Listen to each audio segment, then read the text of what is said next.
Qu'est-ce que ça nous fait plaisir de vous savoir à nos côtés. Tous les jours, vous regardez le Grand Talk et nous sommes très très heureux de savoir que vous êtes là à nos côtés. Vous nous regardez chez vous à la maison, selon vos écrans, qu'ils soient petits ou grands. Oui, grand écran, petit écran ou même sur vos écrans de téléphone. Merci de nous regarder tous les soirs à partir de 18h30. Nous sommes le Grand Talk. Avec nous ce soir sur le plateau, il y a bien sûr la magnifique Isabelle Vauvor, s'il vous plaît. Bravo Isabelle. Bonsoir Isabelle, comment ça va? Bonsoir Brice, bonsoir la team, bonsoir chez vous. Quelqu'un m'a dit, Isabelle est la secret d'habit. Je sais pas. C'est une expression très ivoirienne. On dit la secret d'habit. Ah bon? Non, parce que chaque jour, ils se sont rendus compte que vous nous sortez des modèles dont seul vous avez les secrets. Bravo Isabelle. Merci. Je suis content de savoir que vous êtes avec nous. Je vais dire merci au styliste de la chaîne. Ah oui, d'accord.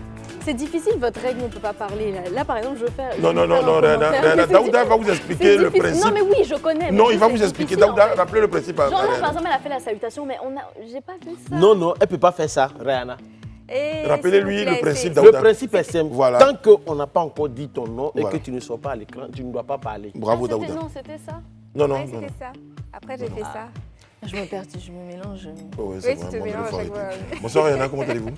Bonsoir, j'étais Alors, pas obligée de me saluer vous voulez pour parler maintenant enchaîner. Voilà, c'est bien parce que là, tout le monde vous a vu, il n'y a plus de suspense. Vous allez bien, Rihanna? Bonsoir, Daouda. Bonsoir. C'est une veste croisée que vous avez, Rihanna. Ouais, croisée, mais je l'ai pas croisée du coup, t'as vu, D'accord, ça donc va. c'est une veste. Ah ouais, non, quand on est assis en général. Parce que quand je croise, c'est... Tu vois, Ah c'est... ouais, d'accord. Donc vous l'avez décroisé pour les besoins de la cause. D'accord. de la cause, ouais. Vous avez cherché, hein? Vous dites à quel moment il y a un piège dans la phrase là? Non, ça va, ça va. Il n'y a pas de mal. Bonsoir Daouda, comment allez-vous? Bonsoir Brice, ça va très bien. Bonsoir Rihanna. Bonsoir ma belle et douce colombe. Vous savez, Belle et douce colombe. belle et douce colombe. Oui. Ah bon? D'accord.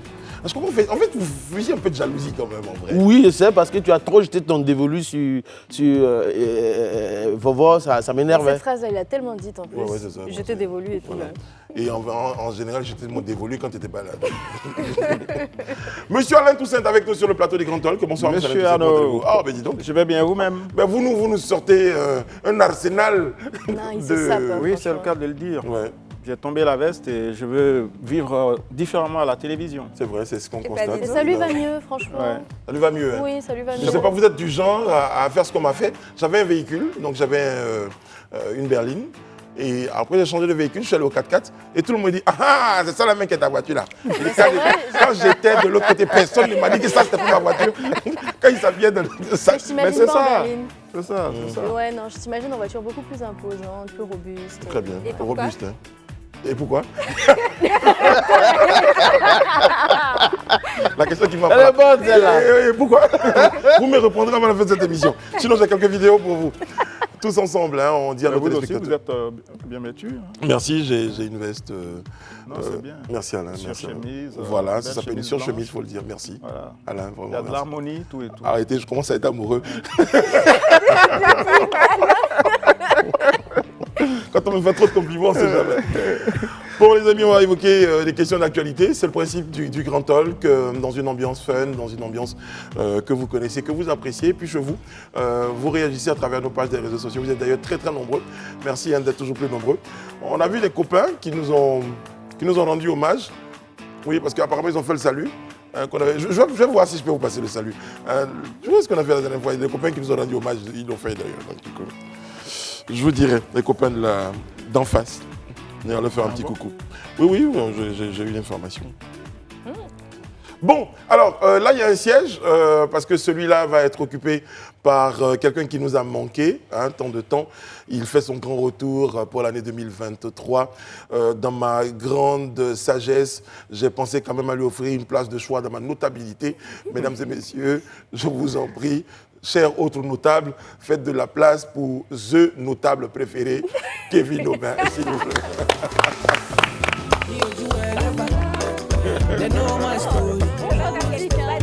Non, je danse pas. Bonsoir. Ah, vous m'avez manqué. Ben, Kevin Aubin, Oui. la royauté avait besoin de vous. Ah, La franchement. royauté avait besoin de Poucave. Non, il nous a manqué. Kevin nous a manqué. Oh, merci, Rayana. Moi, tu m'as pas manqué du tout. Bienvenue. Merci, Alain. La musique est bien J'adore ta choisie musique. en plus. Merci, c'est bonne ça, année. c'est ça. Merci, bonne J'ai pris les année. couleurs et tout Ouais, dans le choix de la franchement. musique. Voilà.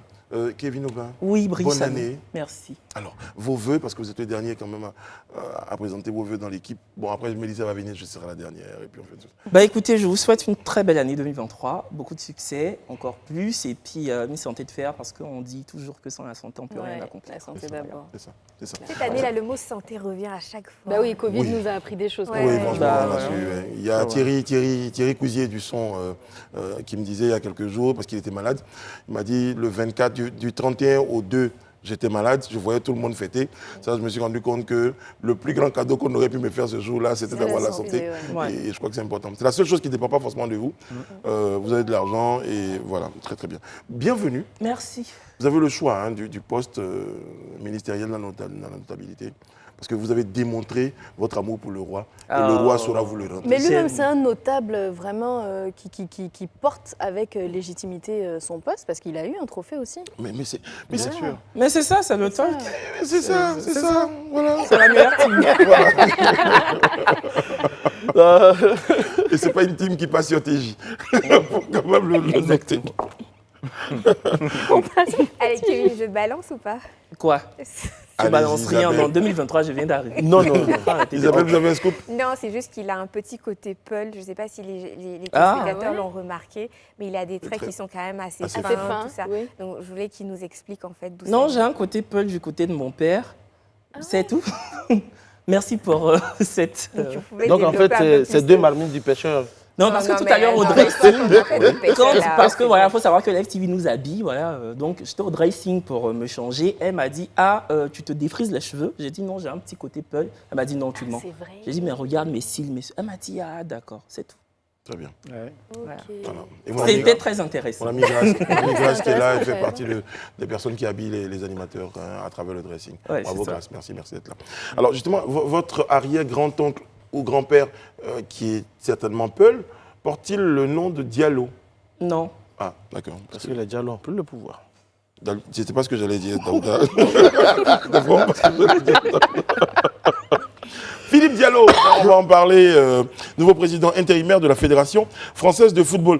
Alain Toussaint, vous qui avez suivi de près la saga, la cassa de la Fédération française de football, que s'est-il passé pour qu'on arrive à l'élection d'un président intérimaire? Petite remise à jour, hein, En fait, ou mise à jour pour nos téléspectateurs. les choses se sont accélérées depuis dimanche soir à la suite d'une interview accordée par le président de la Fédération française de football à la station de radio RMC, interview au cours de laquelle il a eu des propos très discourtois à l'égard de Zinedine Zidane.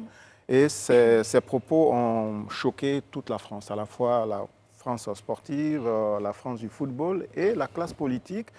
Et puis, il y a 48 heures, un certain nombre de responsables d'associations de football ont demandé la démission de Noël Le Graët. Donc, pour un peu stopper la polémique et essayer d'avoir le contrôle sur cette affaire qui aura d'autres développements, le comité exécutif de la Fédération française de football a mis à pied, M. Le Graët en tout cas, l'a mis en congé pour quelque temps, le temps que d'abord les résultats de l'audit soient publiés et que certainement qu'on lui montre la porte de sortie.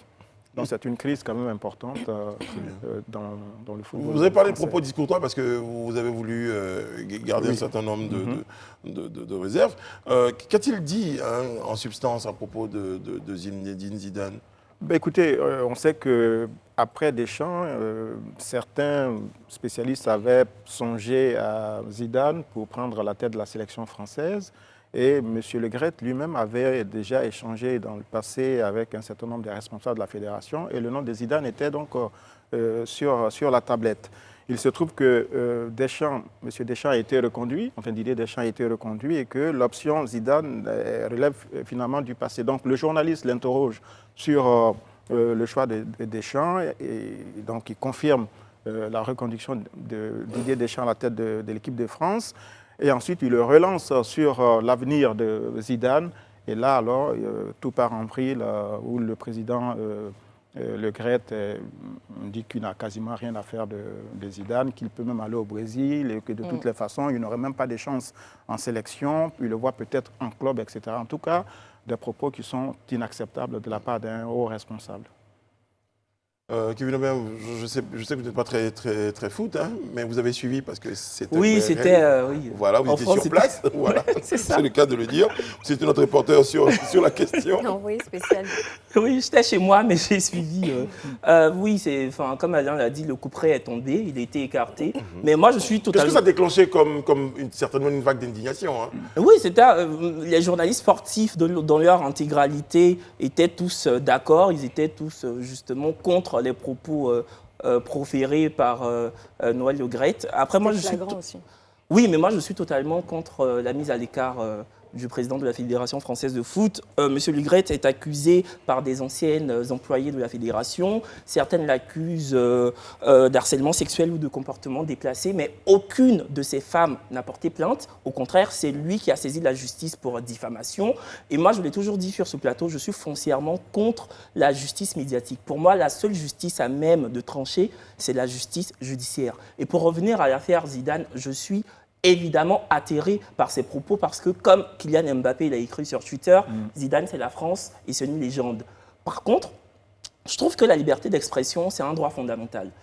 On a le droit d'être irrévérencieux envers un ancien sportif, quel qu'il soit, et tant bien même que la personne s'appelle Zidane. Voilà. Je suis contre ces propos, mais pour moi, ce n'est pas une raison tangible pour l'écarter Mais après, de la il faut fédération. préciser votre pensée, parce que quand vous dites qu'on a le droit d'être irrévérencieux, est-ce qu'on a le droit d'être irrévérencieux?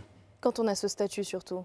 Il y a des choses qu'un président, Il ne peut pas surtout dire des de fédérations, ne fédération, devrait pas dire. il devrait Je pas. suis Voilà, d'accord. Sous certaines il peut tournures, être on va dire. irrévérencieux, mais pas grossier. Parce que là, ce qu'il a dit, quand même, sur Zidane, relève pour moi de la grossièreté. Oui, c'est grossier, c'est choquant. Là, je vous rejoins, mais on oublie aussi que Noël Le Graët, c'est une Coupe du Monde, c'est une finale de Coupe du Monde. Je veux dire que son bilan n'est pas que désastreux. C'est vrai qu'il y a des polémiques qui entachent justement tout son mandat, mais c'est aussi quelqu'un qui a donné beaucoup pour la Fédération française de foot. Et j'ai l'impression qu'aujourd'hui, tout le monde nie tout ce qu'il a fait pour cette fédération-là et décide comme ça De le clouer, puis le voilà, de clouer. le clouer et de parler que de ses travers. Voilà, moi, c'est ce qui me Pourtant, dérange. Lionel Messi aurait pu traiter le président argentin de salcon. Oui, c'est ça. On Bien aurait pu sûr. l'accepter, c'est ça? Moi, c'est Non. ça qui me dérange. En fait, moi, ce que je pense concernant l'affaire Noël Le Graët, je pense que c'est l'affaire Zidane est la coupe d'eau qui fait déborder le vase. Parce que, qu'on le veut ou non, Noël Le Graët, c'est un vieux qui n'est pas assez sage parce que, je le dis et je pèse le mot. Une personne âgée. Voilà. C'est une personne âgée qui n'est pas assez sage parce qu'il est toujours abonné aux sorties plus ou moins scandaleuses. L'une des sorties dont je me rappelle, c'était sur le racisme. Il parlait sur BFM tout et tout, et il a estimé que le racisme dans le football, ça n'existe pas vraiment, c'est juste 1%. Or, beaucoup de joueurs s'en plaignaient.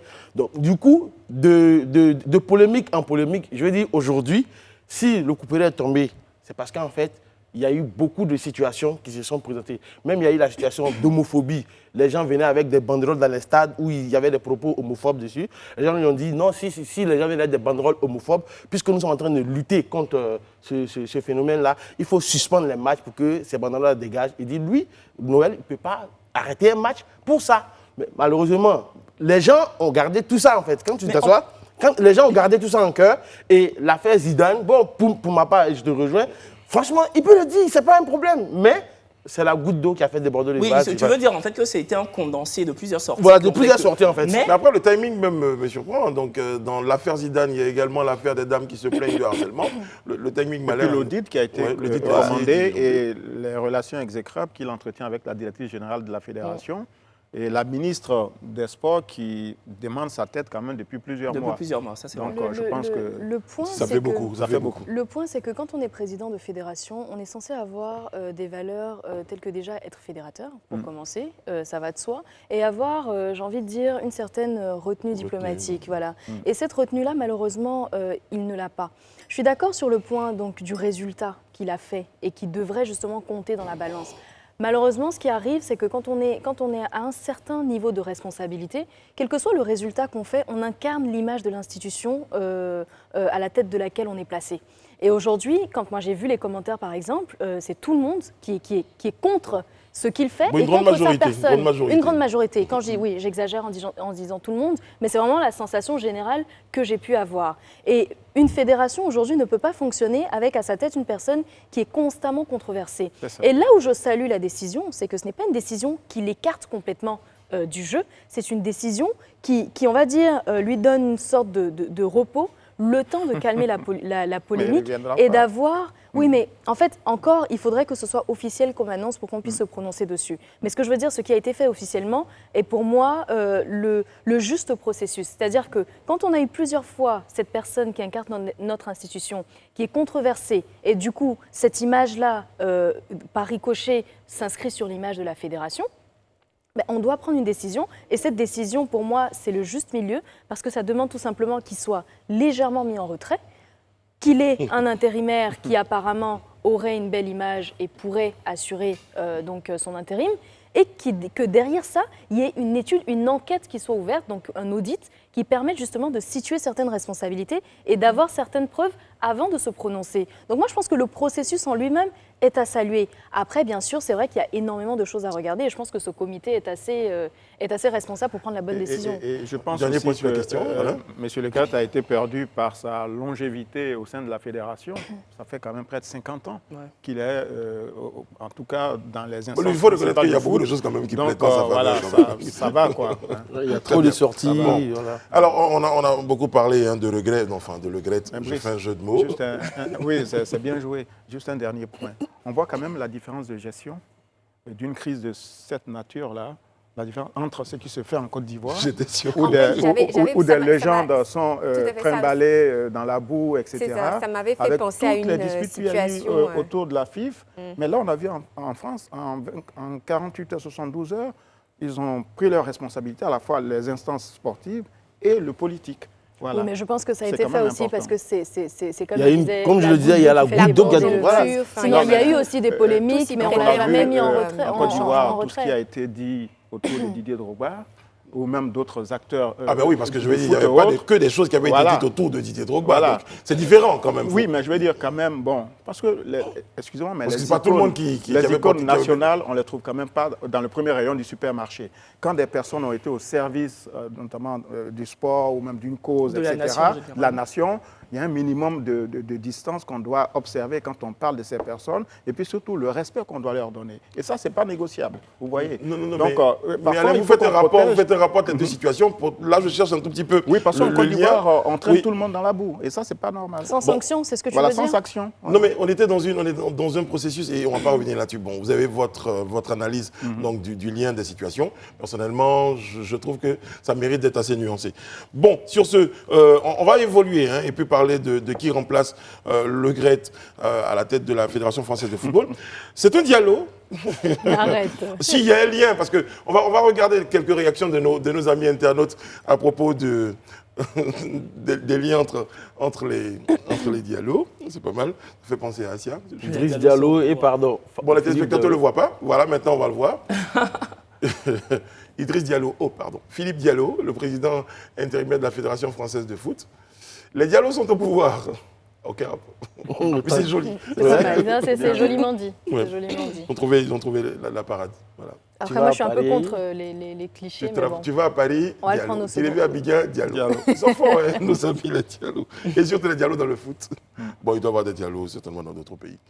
On voit comment s'appelle le président de la Fédération sénégalaise de football. Je parlais de l'équipe de Mauritanie hier. Mon boutiquier du quartier qui a regardé l'émission, qui regarde d'ailleurs tous les jours l'émission, m'a dit, bon, j'ai dit qu'un internaute avait estimé que les boutiquiers nous avaient battus. C'était un internaute, c'est pas moi qui ai dit. En même temps, c'est dans le foot. Donc mon ami Abdou, voilà. Bravo à une très belle équipe, De Mourabitou. les Mourabitoum de Mauritanie, qui ont lamentablement, ils ont étalé les éléphants de Côte d'Ivoire. 3 buts à 0. 3 buts à 0, qui ont perdu. Qui ont perdu. Franchement, il faut insister là-dessus. Ils ont perdu Lamentablement. contre une grande équipe de Mauritanie.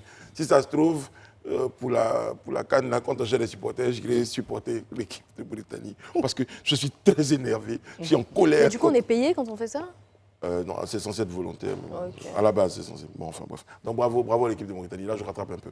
Voilà, vous avez tout. Allez, de toute façon, c'est mon boutiquier. Ça ne va pas changer. On dirait que tu as ta monnaie là-bas. Je m'inquiète surtout pour d'autres choses. Bon, les amis, on va évoluer avec notre prochain sujet avant de recevoir nos invités. Eh bien, c'est un sujet société. C'est le président de l'Assemblée nationale, M. Adama Bictogo, qui a rencontré donc la presse nationale. Donc, la presse écrite, c'était le lundi 9 janvier dernier. Il a reçu donc les journalistes de Côte d'Ivoire avec une promesse, celle d'apporter son soutien donc, à cette presse-là qui en a besoin au regard d'un certain nombre de difficultés. Daouda?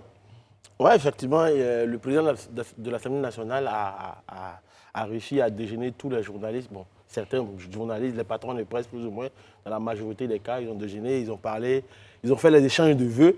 Mais je pense qu'en fait, ce n'est pas quelque chose de nouveau dans la sphère politique ivoirienne. À chaque début d'année, chaque homme politique invite. Vous allez voir que peut-être dans une semaine, dans 10 jours, chaque ministre va commencer à inviter son pool de journalistes parce que chacun veut avoir dans son escarcelle, en fait, un groupe de journalistes, un pool de journalistes qui... Non, c'est son analyse. C'est ce que je pense, parce que... Je félicite, terminé. Parce que clairement, c'est pas la première fois que ça existe.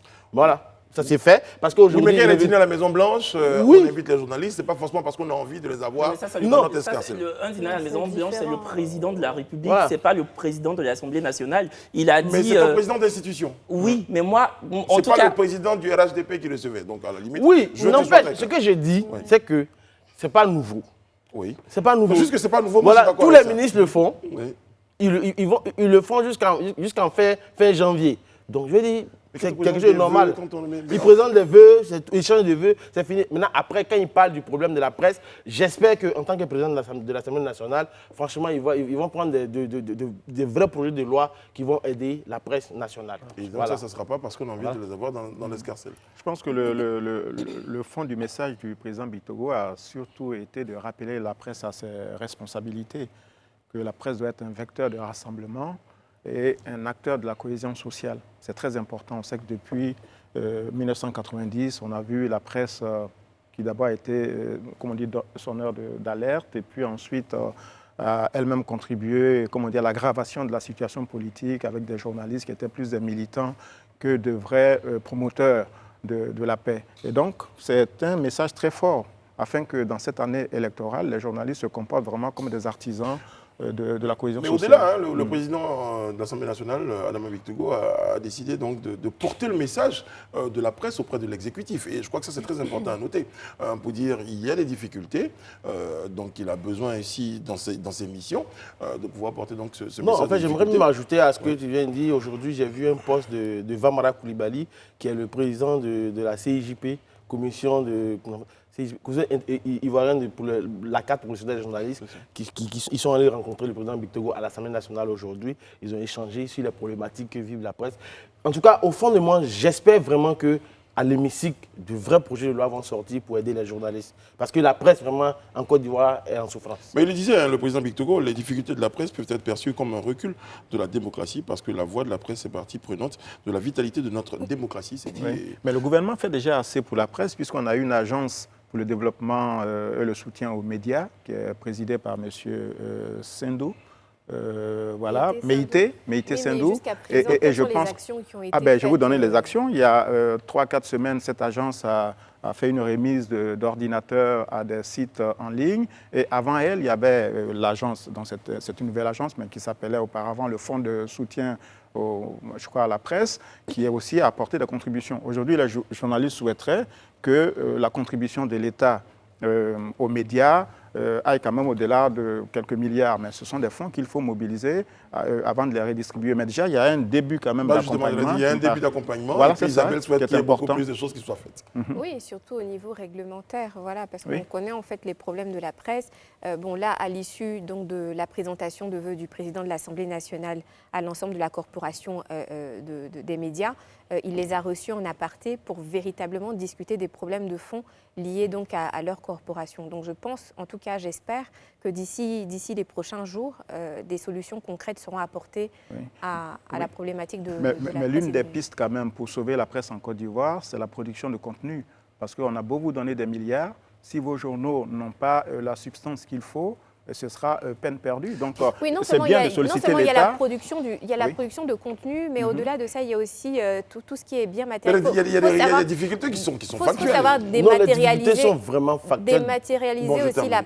la presse papier, parce qu'aujourd'hui, plus personne ne lit en Ça fait évolue. la presse papier Mais comme parce on qu'il le n'y a dit. pas le contenu qu'on Donc, il attend. faut- Non, c'est pas une question Non, de c'est pas une question de contenu. contenu. Parce que le contenu, il peut être le même à la fois sur le digital et sur le Oui. papier. Mais les gens Oui. auront toujours tendance à aller sur le digital que le papier, parce que plus personne va acheter. Alors que sur le digital, gratuitement, on a accès à Mais l'information. parce que c'est Aujourd'hui, ça gratuit. va très vite Oui. grâce à la transformation digitale que connaît la Côte d'Ivoire aujourd'hui. Donc, il faut s'adapter en fait aux nouvelles technologies. Moi, en fait, j'aimerais nuancer un peu ces propos dans la mesure où, quand tu dis que plus personne n'achète les journaux, pourquoi est-ce qu'on arrive à ce niveau? Parce que selon le dernier RGPS, on a 73% de jeunes en Côte d'Ivoire qui sont pour la plupart sur Internet et autres. Mais il y a une grande partie aussi qui sont d'un certain âge, qui lisent toujours la presse papier. La véritable problématique que la presse a aujourd'hui, c'est qu'à un moment donné, ils avaient la subvention pour les impressions de leur papier. Finalement, cette subvention a été retirée. C'est vrai que on parlait tout à l'heure du don de quelques ordinateurs et autres, comment on appelle ça, de monsieur Meïté, mais les journalistes estiment que ça ne suffit pas forcément en fait. C'est ça. Ça ne suffit pas. Donc il faut aller au-delà de quelques dons d'ordinateurs, de dictaphones et autres. Il faut permettre aux journalistes de pouvoir imprimer, de pouvoir vivre véritablement du contenu qu'ils donnent aux gens. Et puis il y a le renforcement de capacité, il y a des formations aussi que les journalistes doivent faire, donc c'est une formation. Voilà, Mais donc, des ils bénéficient renforcements déjà de aussi. capacité, il n'y a pas de Pardon problème. Mais Donc, ils bénéficient déjà aussi permettre pour aux certains. journalistes de pouvoir vivre de leur métier, ce n'est pas spécialement continuer à subventionner l'impression papier, parce Mais que ça bien ne sûr. réglera pas le problème. C'est pas le C'est bon ça. modèle Aujourd'hui, économique. il faut une transformation dans ce secteur, comme Isabelle le disait, mais qui Une ne va plus... adaptation aux réalités C'est ça, actuelles. et un vrai modèle économique qui s'adapte à nos réalités, c'est-à-dire qui ne va plus reposer sur le journal papier, parce qu'en fait, cette ère est révolue. C'est-à-dire que même si aujourd'hui on se met à subventionner, la presse ne pourra pas tenir sur 10 ans, parce que même si on subventionne, qui achète? Oui, Combien mais de personnes achètent? le problème, c'est que le papier n'est pas mort. Compte tenu Le quand papier même on n'est pas mort, mais du on l'a niveau de vraiment digitalisation. Il Je faut, veux dire, il faut quand vous se prenez... réinventer. Moi, ça me fait penser un peu au problème de la J'ai poste. 1 minute pour le sujet. Mais se réinventer comment? Par le contenu? Ça me fait un peu penser au problème de la Poste. Aujourd'hui, la Poste a des difficultés en fait en termes de gestion, etc. Parce que bien entendu, il y a la digitalisation qui est installée. Aujourd'hui, pour envoyer en fait des courriers, on va plutôt par mail, on a des messages WhatsApp, etc. Donc en fait, il faut se développer, il faut se réadapter, Se en fait, réinventer surtout. se réinventer aux nouvelles technologies aujourd'hui. Mais ça ne veut pas dire en fait que ça va disparaître, non. C'est-à-dire qu'il faut un nouveau modèle, en tout cas Qui n'est plus basé à 100% sur le modèle ce qu'on faisait existant. avant. Mais juste parce pour que revenir sur M. Bictogo, parce que bon, là, on a commencé à parler du problème de la presse. Merci. Oui, pour revenir sur justement sa intervention. rencontre Ouais. avec les journalistes de Côte d'Ivoire, il a dit que la démocratie fait partie de la vitalité de la nation. Bon, c'est une phrase imbibée de beaucoup de sens. Mais moi, en fait, franchement, je me pose une question fondamentale, c'est est-ce que c'est le rôle... Tu vas me parler d'institutions, Brice, mais est-ce que c'est le rôle du président de l'Assemblée nationale que de rencontrer des journalistes, tant bien même que c'est pour justement leur souhaiter Mais c'est une heureuse année 2023? Oui. C'est l'exercice en fait courant Voilà. dans toutes les institutions. Généralement, on a les vœux, par exemple, on verra, je pense, dans quelques chef jours, de l'État, les vœux du du chef de président de l'État à la l'Assemblée presse. nationale. Et puis, bon, effectivement, il y a aussi des arrière-pensées politiques parce qu'il faut occuper l'espace. Mais c'est la règle aussi. Très bien. Voilà, les présidents, C'est-à-dire les que touche ministres le fond. également. Oui, parce qu'on C'est-à-dire pense pas. en tant Oui, qu'institution- mais moi, c'est la rencontre. Oui, c'est ça. Oui, mais je en je fait- veux dire le dire publiquement ou par écrit, mais la rencontre avec les journalistes, j'ai pas envie d'alimenter une thèse conspirationniste, mais on pourrait penser qu'en voilà, en 2023, on sait bien que les Bien sûr. municipales vont se tenir. M. Bictogo est le candidat du RHDP dans la commune de Yopougon. Donc, on pourrait dire que voilà, c'est un moyen pour lui C'est de stratégique pour lui. séduire, Mais- voilà, de C'est faire de la gringue. C'est un moyen pour Non, lui non, de mais- faire de la Mais gringue aux Kevin, ça, journalistes. c'est De ton toute façon, interprétation non, mais il y a une chose qu'on va personnelle. respecter. J'ai dit, Il y a j'ai pas- pas envie de- Objectivement. terminer. Mais il va terminer, Il va laissez-le terminer, il va terminer. terminer. On vous permet de terminer. Kevin.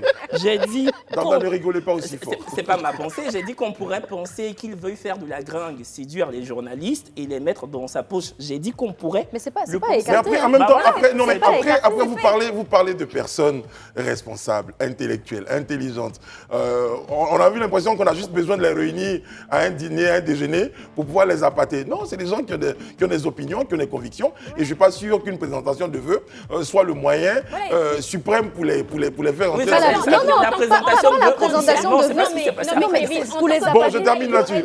aurait aussi pu Non, les recevoir à non, déjeuner, Rihanna. juste en tant que candidat. C'est pas il la aurait présentation pu- de vœux il qui aurait les pu a également. faites, c'est Moi, je peux l'engagement juste vous qui est dire, pris derrière. Là, c'est en tant que président Retenez, mais justement, je d'institution, m'apprête à le dire, je vais terminer là-dessus, ça faisait partie de mon vois, déroulé. pourquoi je vais parler. J'ai bien compris vos différents points de vue, mais il faut juste retenir que le président de l'Assemblée nationale a dit, nous allons voir dans quelle mesure nous pouvons accompagner la presse écrite.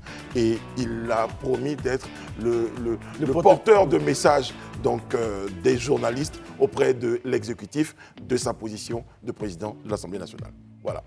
On va pourrait l'appeler. dire. Nous sommes de retour sur le plateau du Grand Talk en compagnie d'Isabelle Vavor, Kevin Aubin, Alain Toussaint, Daouda Koulibaly et Rayana Assi. On va poursuivre avec un sujet. C'est un sujet qui est assez délicat. Quand je dis assez délicat, parce qu'il est assez dramatique. Hein.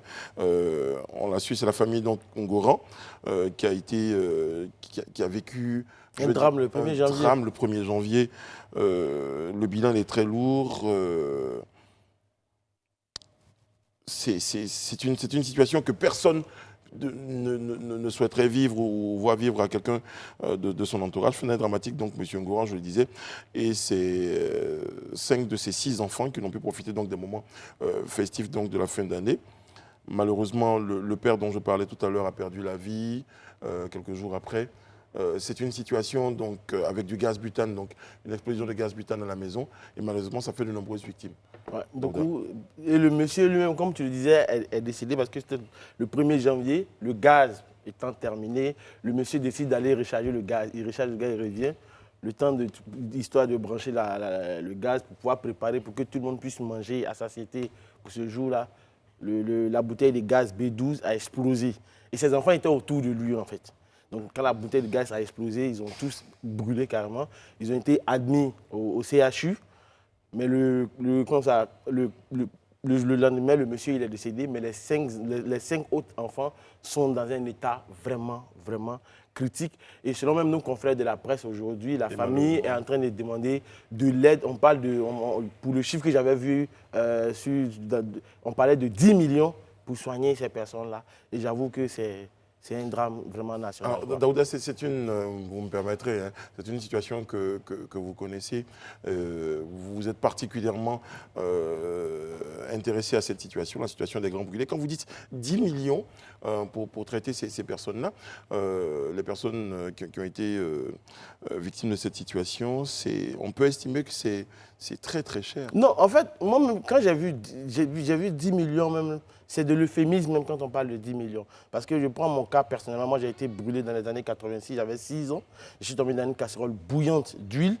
J'ai les 3 quarts du corps qui a été brûlé. Donc du coup, je veux dire, il y a à peine 4 ou 5 ans que ma famille a fini d'éponger la dette de cet accident-là. Parce qu'aujourd'hui, quand tu vas au Grand Brûlé, nombreuses sont les familles en fait, qui abandonnent leurs enfants, leurs frères, leurs sœurs, pas parce qu'ils ne l'aiment pas, mais parce qu'ils n'ont pas les moyens de s'occuper. Pourquoi ça coûte autant cher? Mais parce que ça coûte autant cher, parce que lorsque tu es victime de brûlures, que ce soit thermique, que ce soit avec du feu, de l'eau ou n'importe quoi, dès l'instant que c'est au 3e degré, en fait, tous les médecins spécialistes de l'hôpital, tu dois passer chez chacun. Parce que c'est tous les 5 sens qui sont engagés en fait dans ce processus-là. Mais en fait, ce qui coûte cher, ce sont les soins ou les soins coûtent cher, les soins coûtent cher, les médicaments, ça coûte cher. La rééducation. Parce qu'après, même quand tu guéris, il faut qu'on te rééduque. Parce que après ce genre de brûlure, il y a certains qui deviennent carrément handicapés. Vu que tu es resté alité pendant Voilà, 2 mois. parce que je le dis, bon, j'ai vécu 3 ans à l'hôpital. Donc, t'imagines vivre 3 ans à l'hôpital pendant que tu es dans une chambre, on paye la chambre chaque jour. C'est un peu comme si tu étais à l'hôtel pendant 3 ans, en fait.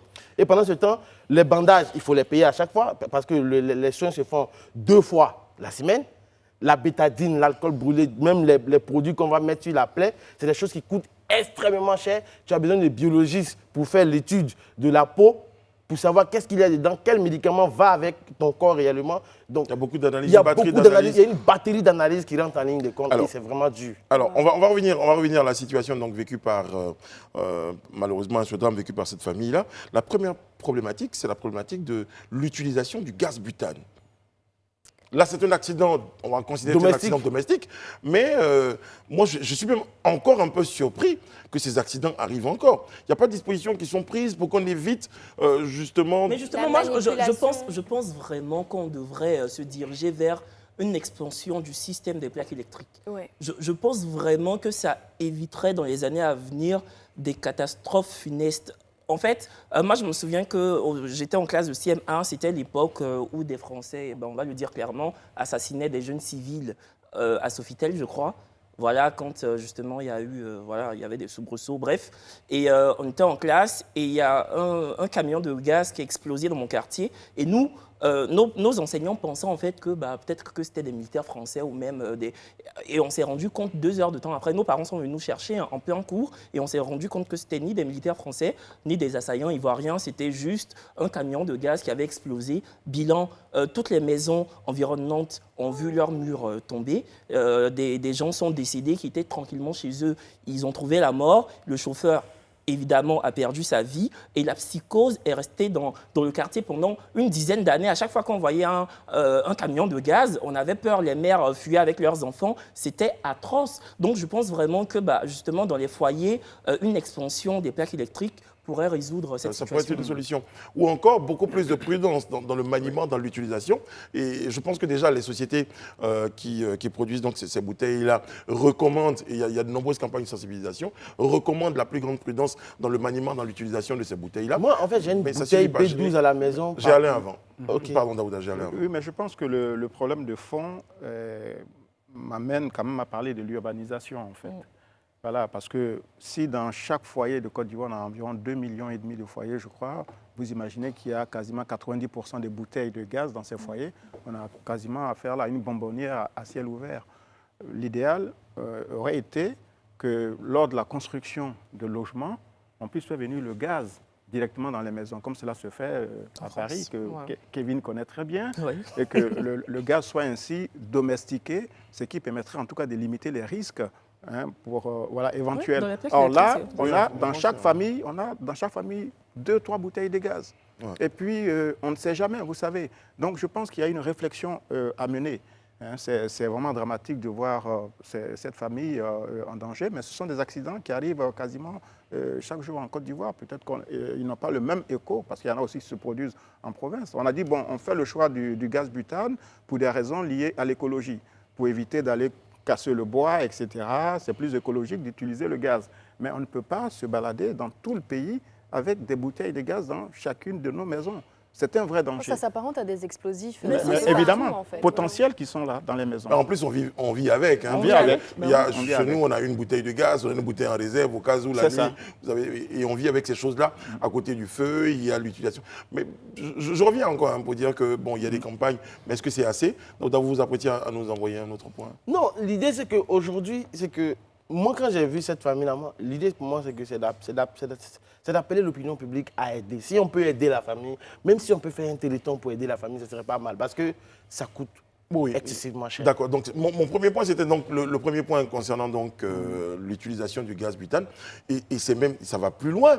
Il y a aujourd'hui certains véhicules qui sont au gaz butane. Ah oui, ça c'est dramatique. Mais c'est interdit d'ailleurs. Ouais, c'est interdit par la loi, mais quand tu sors d'Abidjan, quand tu arrives à partir de Yamoussoukro jusqu'à Bouaké, je peux te dire, tous les taxis au niveau communal, la plupart. Franchement, quand tu leur demandes, un très grand nombre roulent au gaz butane parce qu'ils te disent que le carburant est devenu un peu plus cher, donc du coup, ils ne peuvent pas supporter. Donc, moi, chaque fois que je suis en circulation, que je vois un camion qui transporte ces bouteilles-là, souvent, mais ça va plus loin. Moi, je vois des gens en train de décharger. Mais c'est ça. En lançant le... Je me dis, mais c'est un truc complètement... Non, mais moi, à chaque fois que je vois ça, je me dis, c'est vide, en fait. Les bouteilles sont vides. Même si c'est vide, ça peut toujours péter, ça peut toujours prendre feu. En fait. Voilà. Il y a des résidus. C'est vrai que c'est une crainte que j'ai constamment. Alors, à chaque fois que j'ouvre ou referme la bouteille, je dis toujours spontanément comme ça, Seigneur, ta grâce. Parce que je sais pas, pour moi, c'est dangereux. Quoi. Mais c'est très risqué. Ça ressemble à une opération de déminage. Brice, sur la prise en charge la prise en charge, justement, c'était mon deuxième point. Là, la prise en charge, alors vous avez... Oui, voilà, je pense, c'est vrai, on peut faire un téléthon, mais en même temps, l'État, dans ce type de situation, les personnes sinistrées, les blessés, doivent avoir accès gratuitement aux soins. Mais justement, je vois des commentaires qui évoquent la question de la CMU. Oui, voilà, Est-ce que justement. ça ne couvre pas ça? Ben, Qu'est-ce qu'il en est, Mais justement? pour ça, il faut que les personnes soient inscrites, qu'elles aient leur carte. Si elles ne le sont pas, c'est pas de facto. en Voilà, même temps. si elles ne le sont pas, il faut que d'office, ces personnes soient admises dans les institutions. Il y a des programmes hospitalières d'urgence, qu'il je faut. pense aussi, quand même. Non, il y a des programmes d'urgence, mais n'empêche que les soins coûtent, comme je le dis, Ouais. excessivement c'est cher. Moi, l'idée aujourd'hui pour moi, je ne sais pas si tu C'est un te rappelles plaidoyer. encore, c'est qu'il y avait la dame qui venait, qui parlait de cancer, où il y avait une prise en charge, des médicaments coûtaient excessivement cher. Pourquoi ne pas aujourd'hui créer, en fait, aider le centre, le centre des Grands Brûlés d'Abidjan en renforçant ses capacités? Parce qu'aujourd'hui, les brûlés, tous les grands brûlés souffrent réellement de cette situation. Ça coûte tellement cher que l'État, au lieu de mettre l'argent dans beaucoup de choses, je veux dire, à un moment donné, le centre est là. On soigne les gens à Abidjan. Il y a beaucoup de personnes qui en ont guéri. Donc, il faut aider ces personnes-là en renforçant les capacités du centre des grands brûlés d'Abidjan. Qui en sont guéris. Oui, qui en sont guéris. Il Voilà. a dit quoi? Qui en ont guéri. C'est l'émotion. De l'émotion. Non, il en parle parce que forcément, Daouda, cela vous rappelle de très mauvais souvenirs. Vous en parlez aujourd'hui avec beaucoup de hauteur. Et ça m'étonne prouve que- justement, parce que Ouais. je sais que c'est un sujet qui le touche particulièrement, donc que tu donnes comme ça des En fait, détails. l'idée pour moi aujourd'hui, c'est que, je vais dire, il faudrait. Le soin des grands brûlés, c'est difficile, mais le plus difficile, le combat le plus compliqué, c'est quand on guérit. C'est comment se réintégrer dans la société. Parce que le regard, Le regard extérieur est stigmatisant, oui. très violent en fait. Ouais. C'est très violent parce que le regard te rappelle Ça impacte qui une tu vie. es à chaque moment. Il y a le rejet et c'est pour cette raison que je disais tantôt qu'en plus des batteries d'examen, mais il y a tous les Les médecins, assistants psychologues. les physiologues, comment on appelle ça, les biologistes, ceux qui font comment on appelle ça, la rééducation, tout ça. La chirurgie réparatrice, Tout ça. tout ça intervient. oui. Greffe de peau et autres, c'est assez compliqué. Bien sûr. Et sincèrement, je souhaiterais que tu lances un plaidoyer à l'endroit. Mais bien sûr, je m'apprête Voilà. à le dire déjà, parce qu'on l'a appris il y a quelques heures. Malheureusement, un des enfants a perdu la vie hier. En plus du père Oui, Pardon. une des filles de Oui, 16 en ans. plus du père, donc la fille de 16 ans. Donc ça vient encore alourdir le bilan dont on parle. Je sais que de grandes et belles choses sont peut-être faites pour la santé, dans le domaine de la santé en Côte d'Ivoire, mais c'est un vrai SOS déjà pour cette famille-là. Mais au-delà d'elle, de toutes les familles ou de toutes ces personnes-là qui ont été victimes de cette situation-là, allez-y, faites un tour au centre des Grands Brûlés, vous comprendrez. On n'a pas souvent la meilleure perception de la souffrance et de la douleur des victimes, mais lorsque vous faites un tour dans ces endroits-là, vous vous rendez compte qu'il faut vraiment faire quelque chose. Donc on parle à l'État, on parle aux bonnes volontés, on parle à toutes ces personnes-là qui peuvent Surtout au apporter ministre de la Solidarité. de la solidarité, de la santé. Le ministre de la Santé, Voilà. le ministre de Oui. la Protection sociale. Ouais. aussi. En tout cas, toute personne sensible donc, à cette cause-là donc, pour apporter donc, son soutien. Je pense que nous, sur le plateau, là, déjà, on est en train de se mobiliser, donc en train de réfléchir à ce qu'on pourra donc proposer pour apporter notre soutien à cette famille-là et au-delà donc, aux victimes, donc, aux personnes des Grands Brûlés. J'en parle avec beaucoup d'émotion parce que c'est une situation difficile et insoutenable pour nous déjà, mais imaginons pour ces personnes qui vivent ce drame-là. Bien sûr. Et c'était notre petit point. On va marquer une courte pause avec votre permission et on va revenir juste après.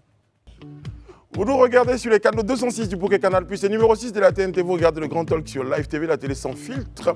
La télé très très proche des Ivoiriens, et ça on le revendique, parce qu'il ne suffit pas de faire des programmes qui sont loin de nos populations. Il faut parler de ce que les populations vivent.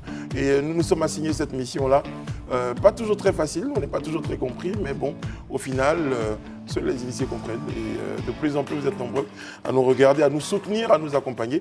On vous dit merci de votre soutien, merci de votre fidélité. Les amis, on va évoquer un autre point dans notre grande actu. Et bien celui-là concerne le président du COGEP, Charles Blé-Goudé. Il est le 11 janvier à 11h11 minutes et 11 secondes, eh bien, donnait, donc, après j'ai vérifié, 11 secondes, bon, après, on va en discuter, mais j'ai vérifié. Ce 11 janvier, donc, il y avait rendez-vous avec la presse. Il est 19h19. 19h19 en ce moment. Voilà, on va regarder les montres. Rayana, vous êtes dans ma vie. C'est bon, pardon. Daouda, Charles Blé-Goudé a parlé. Non, il a vraiment parlé plus de 2 heures avec les journalistes. C'était à la maison de la presse. Déjà, quand tu es arrivé à la maison de la presse, il y avait de la sécurité qui vérifiait les badges, qui rentrent, est-ce que tu es accrédité? Et donc, pendant 2 heures, les journalistes lui ont posé toutes les questions qu'ils avaient en cœur. Blé Goudé, comme à son habitude, il a répondu. Il avait annoncé à son arrivée qu'il allait rencontrer la presse, qu'il avait des choses à dire. Il devait boire de l'eau, il devait se poser, il devait vivre un tout petit peu, se retrouver dans l'ambiance. Nourrir ses moutons et autres. Il les a nourris. Quand il a fini, il est revenu. Voilà. Finalement, il a répondu aux journalistes point par point sur le deal. Est-ce qu'il a eu un deal avec le parti au pouvoir? Justement, ses rapports avec le pouvoir, ses rapports avec Laurent Gbagbo, ses rapports avec Guillaume Soro, son point sur le 3e mandat. Ouais. Son point sur sa probable adhésion au RHDP. Je pense qu'il a même dit que le porte-parole adjoint du gouvernement, Mamadou Touré, lui, il n'ira pas au RHDP, mais ce dernier pouvait rejoindre au COGEP. Voilà. Il a dit beaucoup de choses en tout cas. Très bien. Justement, à propos de ses rapports avec le pouvoir, on va regarder une courte vidéo qui résume un tout petit peu ce que nous a dit le président du COGEP, Charles Blé Goudé. Regardez. Le ministre Touré Mamadou aurait dit qu'il se pourrait que Charles Blé Goudé adhère au RHDP. La seule chose que je peux vous dire dans cette salle, c'est que je suis Charles Blé Goudé, président du COGEP. Moi-même, je veux que lui adhère au COGEP. Deuxièmement, je n'ai pas d'accord politique avec le RHDP.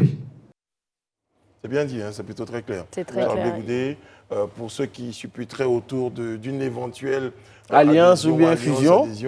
Parce que c'est différent, hein. Une alliance et une adhésion. Parce que là, ce qu'il a dit, c'est que lui, Charles Blé Goudé, n'allait pas adhérer au RHDP.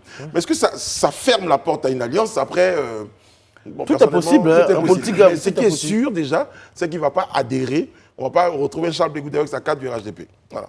Ça, c'est dans son esprit, c'est impensable. Après, pour l'alliance, wait and see.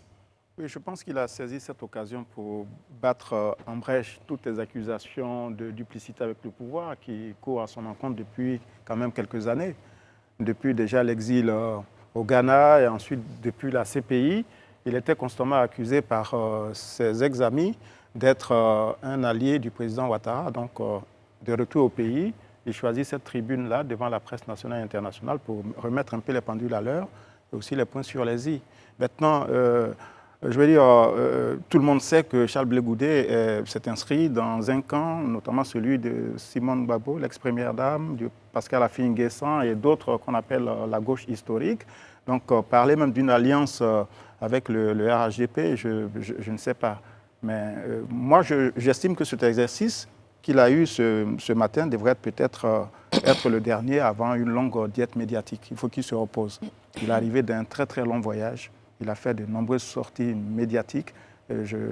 J'espère que cette grande conférence de presse marquera une petite pause avant la reprise des hostilités. Très bien. On aura l'occasion d'en parler. Bon, Alain, il a fait comme il disait aujourd'hui, il est parti directement à la conclusion. L'autre point qui intéressait les journalistes, ce sont les rapports du père au fils, ou du fils au père, c'est eux qui voyaient la direction. Mais oui, moi déjà, dans l'intégralité du discours, je pense que c'est un discours qui est totalement en adéquation avec sa ligne de conduite depuis son retour au bercail.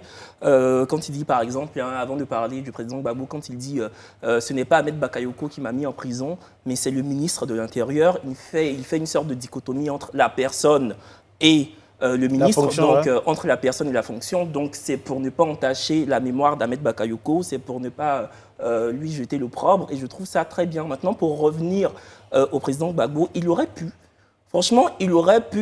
comme ça, être méprisant, ne serait-ce que par des figures de style. Il aurait pu agonir son ancien mentor, mais il a dit c'est son père, c'est encore son mentor. Donc ça s'inscrit toujours dans l'élan de cohésion, de paix. Voilà, donc je trouve ça très bien.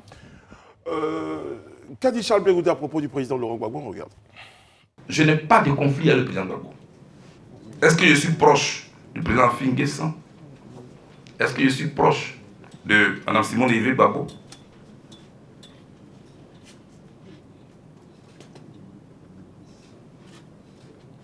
Moi, je suis de la grande famille Gbagbo.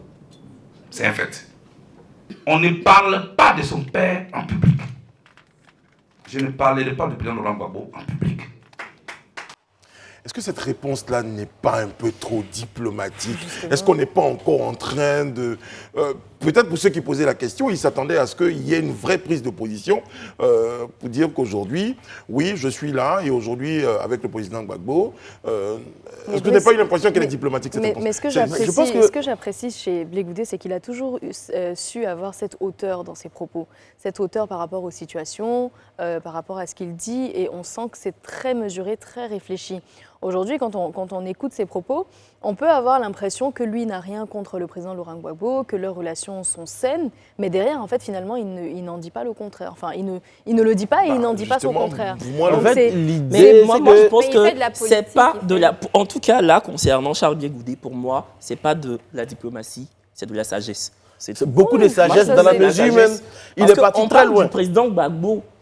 Encore une fois, on l'a dit, on l'a redit ici, qu'il a biberonné, c'est son père en fait, c'est son père, c'est son père. Donc il ne va pas justement devant un parterre de journalistes se lancer dans des diatribes concernant le président Gbagbo. Ça aurait été... Moi, ça m'aurait choqué. Donc, Ça aurait en tout cas, été- je- ça aurait choqué, ça, c'est sûr. Est-ce que c'était ce que les journalistes attendaient, qui se lancent dans une diatribe? C'était peut-être pour Bon, on le sait, on définir est un positionnement journaliste. très clair. Non, Aujourd'hui, la pardon? presse... Je pense que son positionnement est purement stratégique. Voilà, il ne peut pas publiquement comme ça affirmer qu'il a, comme on dit, il assume cette rupture qui est consommée politiquement avec le président Gbagbo. Maintenant, sur d'autres plans, il y a certainement des relations. Tout le monde sait que les premiers gestes de Charles Blé Goudé, une fois revenu au pays, c'est d'avoir rendu visite à un certain nombre de personnalités, sauf au président Gbagbo. Et puis, Pascal Affi-N'Guessan, Sauf au président Gbagbo qui ne l'a pas encore reçu. Oui, Parce et que qui- c'est pas de son fait. Mais il a qui expliqué cela. hein. Voilà, qu'il n'a pas encore reçu.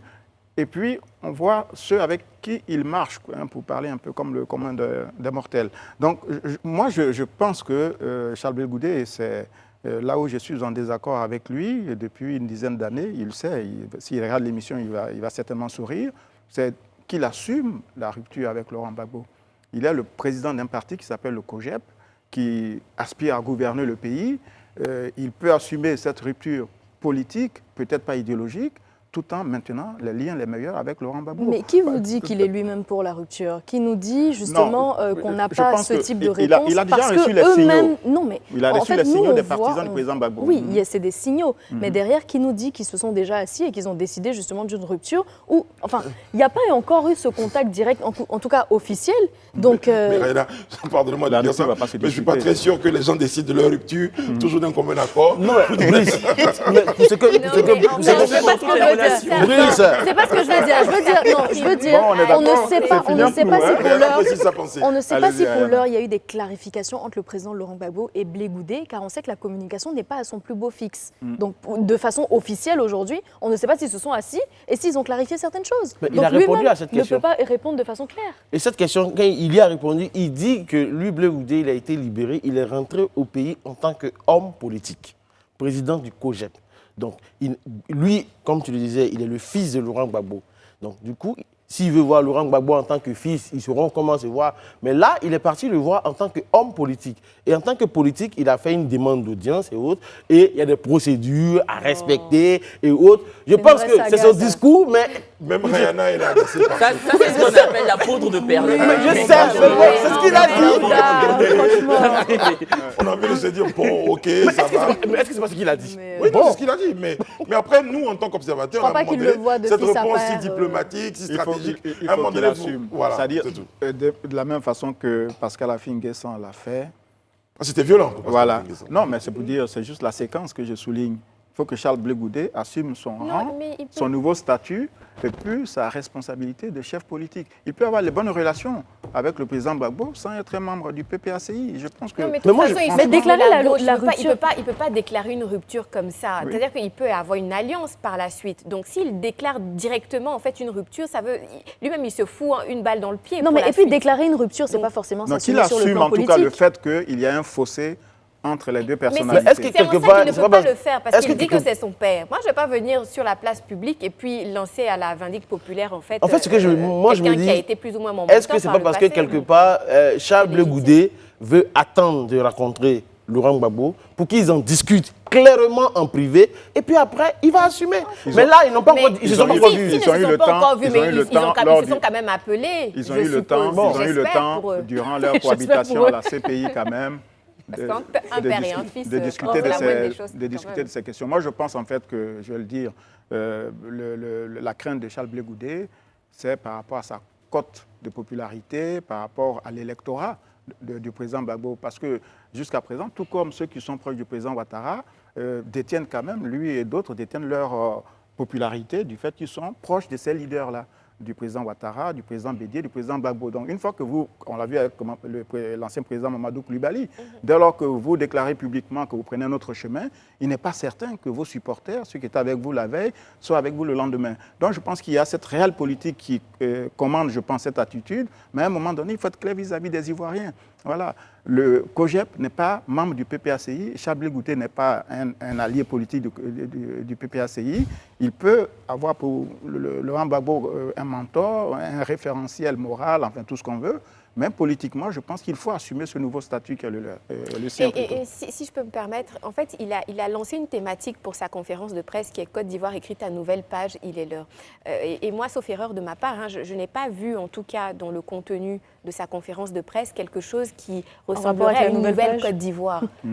Donc, du coup, moi, je reste un peu sur ma faim parce que tout le long de la conférence de presse, il n'a fait que parler de lui, de ses relations avec les uns et les autres. Mais ça dépend des questions qu'on lui posait. Et au final, on se demande quelle est cette nouvelle Côte d'Ivoire. Quelle est sa vision. Quelle est sa vision 11h11 secondes. Le 11 janvier. Je reste un peu sur ma fin. Je ne suis pas d'accord avec Isabelle parce que depuis des mois, comme on le disait, justement, on lui prêtait des alliances avec le RHDP. Là, il a dit clairement, je suis le président du COGEP, il a instillé l'idée selon laquelle il est le président du COGEP. Donc c'est ça qui est la nouvelle Côte d'Ivoire. Il en est à la tête, il fera des bras et des mains ou des mains et des pieds, de tout ce que tu veux, pour justement hisser son parti. Maintenant, laisse-lui le temps de dérouler justement ce qu'il fera pour la Côte d'Ivoire. Patience. Non, écoute, Kevin, moi je suis désolée, mais quand il annonce sa conférence de presse avec une thématique, moi je m'attends à ce que cette thématique-là soit développée lors de la conférence de presse. Je termine avec ça. Après, c'est à son service de communication de gérer en fait le contenu de ce qu'il va dire et de gérer les journalistes qui sont présents dans la salle. Donc toi, t'es journaliste, non? Attends, t'es journaliste, tu vas à une conférence d'un homme politique, tu voudrais que cet homme politique-là te mette à la bouche les questions que tu devrais lui poser. Non, c'est pas ce que j'ai dit. Si je décide par exemple de parler de ma tasse, pour dire qu'en entrée de jeu, dans mes propos liminaires, dans mon déroulé, je parle de la tasse. Maintenant, les questions des journalistes peuvent être des questions d'approfondissement, d'éclaircissement sur pourquoi ma tasse est de ce côté. Mais il faut déjà au moins qu'ils présentent la tasse. Le propos liminaire n'était pas autour de la nouvelle Côte d'Ivoire. Mais après Isabelle, moi je vous fais une promesse. Je vous fais une promesse, c'est d'avoir Charles Blé Goudé sur ce plateau. Et votre question sur sa nouvelle vision pour la Côte d'Ivoire. Oui, on va la lui poser. Moi, j'aimerais savoir en tout cas c'est quoi cette nouvelle page. Nous tous, on veut savoir. Juste pour lui laisser la question. Et vous la lui poserez en direct et en face. Et je suis sûr que ce n'est pas quelque chose... Juste une chose, aujourd'hui, Charles Blé Goudé n'a pas sorti beaucoup de proverbes. Vraiment, ou pas de proverbes. À toi, c'est ce que tu as fait. Non, mais sincèrement, c'est très bien. Oui, c'est ça. C'est devenu une petite marque de fabrique. C'est sa marque de fabrique, mais il ne l'a pas fait aujourd'hui. Très bien. Ça va, moi, je vous donne un proverbe. Voilà. Quand un invité arrive, le plus galant du plateau lui cède son siège. Oui. Voilà, disait mon Et le plus galant, c'est qui? Daouda Koulibaly. Qu'est-ce que voilà, vous voulez? Qu'est-ce que vous voulez? À ce propos, nous sommes en compagnie, nous recevons donc M. Aboubacar Sidi Diarra, il est promoteur du Forum international d'entrepreneuriat et du développement personnel. On le reçoit sur le plateau du Grand Talk avec la permission de nos chroniqueurs et de vous, très chers téléspectateurs, sur le plateau du Grand Talk maintenant. Bravo, voilà. Daouda ira chercher quelques proverbes et il reviendra après la Monsieur Aboubacar Sidi Diarra, bonsoir. Bonsoir. Merci d'être sur notre plateau. Merci beaucoup. Le Forum international de l'entrepreneuriat et du développement personnel. Qu'est-ce qui motive la mise en place de ce forum-là? Merci beaucoup. Voilà, donc je pense que c'est beaucoup plus d'actualité. L'entrepreneuriat, en fait, il est vraiment important de pouvoir répondre à la problématique du chômage. Et je pense que l'entrepreneuriat peut y être une solution. Donc à travers certaines personnalités que je vais inviter venant des États-Unis, ils pourront partager leur expérience et aider certains entrepreneurs, certaines personnes à pouvoir booster en fait leur entreprise ou créer en fait leur entreprise. Monsieur Diarra, je vais vous poser une question. Oh, question, mais vraiment du fond de mon cœur. Oh, oui. C'est que des forums, comment ça s'appelle, des symposiums, des rencontres des comme colloques. ça, des colloques avec toutes ces grandes rencontres avec des entrepreneurs aguerris qui viennent donner des conseils. Est-ce que vous avez vraiment l'impression que ce sont des choses qui ont un vrai impact sur des gens qui ont envie de monter des entreprises, qui ont envie de voir les entreprises prospérer, ou c'est peut-être un club de gens qui se réunissent, on discute de 2-3 petites choses. Dites-moi un tout petit peu l'impact réel de ces forums nationaux. Merci beaucoup. Je pense que c'est très important pour ma petite histoire. J'étais aux États-Unis et j'ai participé à plusieurs conférences et c'est ce qui m'a permis en fait de pouvoir organiser des conférences. C'est ce qui m'a permis en fait de pouvoir avoir beaucoup d'idées. C'est ce qui m'a permis en fait, quand je suis revenu en Côte d'Ivoire, de créer certaines sociétés. Mais si je n'avais pas été exposé, si je n'avais pas eu cette opportunité de pouvoir être avec certaines personnes, de me parler, de me dire que c'est possible, cela ne sera pas possible en fait. Parce que moi je connais des gens, pardonnez-moi, mais je suis à fond sur le sujet, je connais des gens qui viennent à des conférences, qui vous disent, moi j'ai monté mon entreprise, j'ai commencé avec 500 francs, tout ça. Bon, après j'ai des doutes sur cette question-là. Si. Mais J'ai commencé avec une pâte de poulet, aujourd'hui j'ai tout employé. T'as vu la vidéo? Oui. Non, je comprends. Mais pour dire qu'aujourd'hui, il y a des circonstances de l'époque qui ne sont pas celles de maintenant. Effectivement. Avant, tu pouvais avoir ton registre de commerce mais il y a toutes ces choses-là. Est-ce que c'est juste pas très théorique? Non, je vais vous donner un exemple. Très bien. J'ai un ami en fait au quartier qui, quand il a commencé son business, son restaurant, et il disait, Sidi c'est difficile, et actuellement les impôts, tout ça, sa première année. Sa deuxième année, il disait, mais je pense qu'on va fermer. Mais je lui ai dit, mais tu dois te former. Si tu t'étais formé, tu allais savoir qu'en général, c'est un cycle. Les vraies entreprises actuellement, c'est après 3 ans. C'est ça. Mais si tu ne le sais pas, il y a beaucoup d'entreprises qui ferment après 2 ans. Mais c'est à partir de la 3e année que tu deviens beaucoup plus expérimenté. Donc il faudra venir au forum, il faudra venir partager, comprendre, connaître comment on peut tenir en fait un livre en fait. Savoir comment on utilise les bénéfices. C'est quoi le capital? Ça paraît en fait évident, mais ce n'est pas évident. Ça, vous gagnez 500 000, vous prenez ça pour acheter autre chose, Oui. alors que vous avez besoin de faire tourner votre boîte. C'est important, vous avez donné 2-3 petits secrets comme ça nous aide. Moi, j'aimerais comprendre à qui s'adresse. Ah, pardon, désolé, Kevin. Non, vas-y, je J'aimerais regardais, je suis comprendre prêt. à qui s'adresse donc ce forum. Est-ce que ce sont des personnes qui veulent se lancer dans l'entrepreneuriat ou est-ce que ce sont des personnes qui ont déjà des business qui ont du mal à décoller? Merci, c'est aux deux. Mais si tout le monde veut se lancer dans l'entrepreneuriat, est-ce que lors de ce forum, on aura une évaluation, par exemple? Parce qu'il y a des personnes qui sont faites pour être des entrepreneurs, d'autres pour travailler, pas forcément pour des gens, mais dans des organisations, dans des institutions. Est-ce qu'on pourra différencier ces aptitudes-là déjà? OK. Donc, en fait, ce forum, il est pour aider en fait, ceux qui veulent entreprendre. Okay. Et ceux en fait, qui ne sont pas toujours dans le domaine de l'entrepreneuriat. Par exemple, le deuxième volet, c'est le développement personnel. Tu peux avoir en fait, tu peux travailler dans certaines institutions, mais tu as besoin en fait de pouvoir, en tant que personne, avoir certaines valeurs, en fait, certaines choses, par exemple le leadership, qui te rendent beaucoup plus, voilà. En fait, c'est un forum de motivation, si je comprends bien. Il y a de la motivation là-dedans.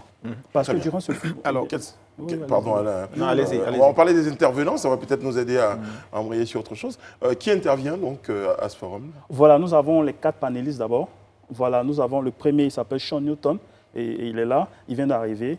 Et il a 20 ans d'expérience, il est le vice-président de mon université, où j'étais à Salem State University, à Boston. Et voilà, il viendra parler de leadership, de management. Et nous avons Dr. Taylor et Thomas Novel, Véronica, eux ils viennent de la Californie. Très bien. En tout cas, mon ami Grace, qui a son entreprise, Oui. qui est jeune entrepreneur, aujourd'hui a besoin de savoir un certain nombre de techniques. Quand elle participe à ce forum-là, est-ce qu'elle aura la possibilité d'avoir une forme d'accompagnement? Parce qu'il ne suffit pas juste de finir le forum. Est-ce qu'elle pourra rencontrer des personnes qui sont dans son domaine? Est-ce qu'il y aura des rencontres B2B, des fameuses rencontres B2B? Est-ce qu'il y aura des rencontres avec des clients, des cibles? Comment ça va se faire? OK. De façon très pratique. Oui, le forum, il sera toute la journée. Donc, il y aura un temps en fait, d'échange. Toutes les personnes qui vont venir au forum, ils pourront échanger leurs cartes, ils pourront discuter, ils pourront partager. Et nous aurons aussi l'opportunité aussi, ils pourront avoir cette opportunité de pouvoir discuter avec les panélistes, échanger aussi. Très bien. Alors, bravo pour l'initiative. Merci beaucoup. Mais j'ai comme le sentiment que à vous écouter, l'entrepreneuriat est une sorte de panacée, la potion miracle, magique pour mettre fin au chômage. Oui. Admettons. Alors, quand on est jeune entrepreneur, on est parfois confronté à la question du financement.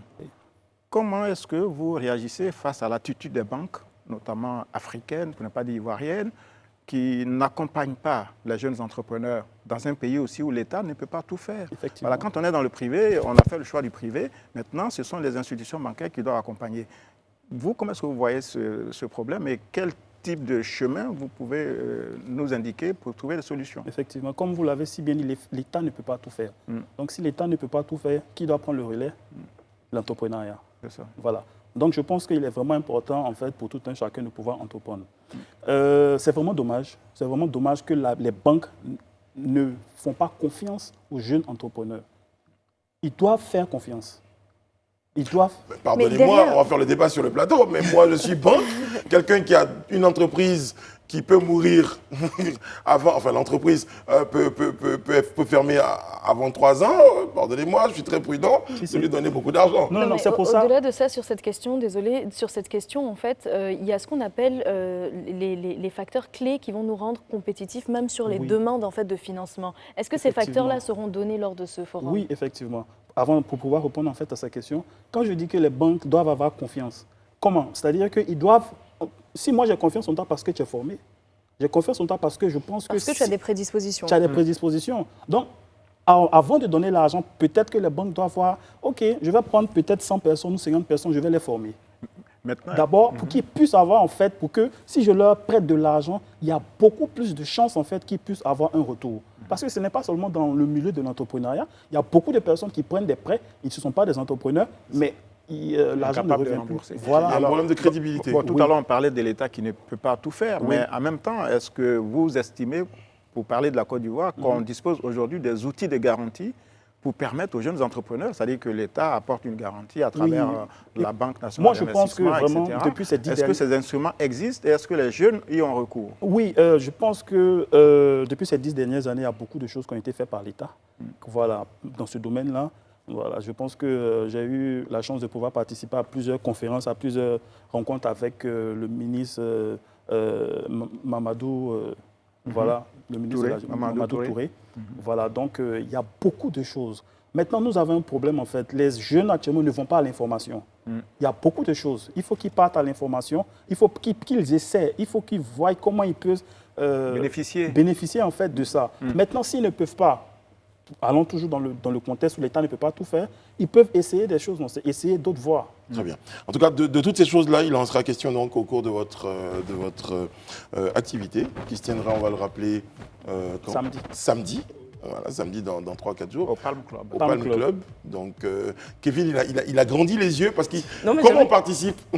Non, moi, c'était pas ça ma question. Kevin, je sais plus de ton... Ah, d'accord. C'est ça ta question. Oui, ma question, c'est comment on participe. J'en ai deux. Comment on participe? Et enfin, moi, je ne veux pas remettre en cause ou en question la légitimité et l'efficacité de vos panélistes, mais ils viennent tous des États-Unis. Est-ce que vous pensez que des jeunes Ivoiriens puissent se reconnaître en eux? Tu stresses. Effectivement, non, effectivement, c'est fait exprès, en fait.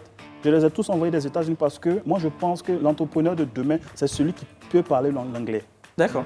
Parce que lorsque tu parles anglais, tu as accès à 1,4 milliard de personnes. Comment on y participe, très rapidement? Il y a tous les contacts qui sont là. Oui, ticket 25 000. Ticket 25 000. Voilà, le Forum international de l'entrepreneuriat, donc et du développement personnel, le SRA. Ah, oui. Voilà, on y sera, nous, en tout cas, pour vous accompagner. Merci beaucoup. Vous allez sur les sites, il y a des sites pour pouvoir. C'est un bon début en tant qu'entrepreneur d'aller checker pour savoir quels sont les outils et qui peuvent nous aider à progresser.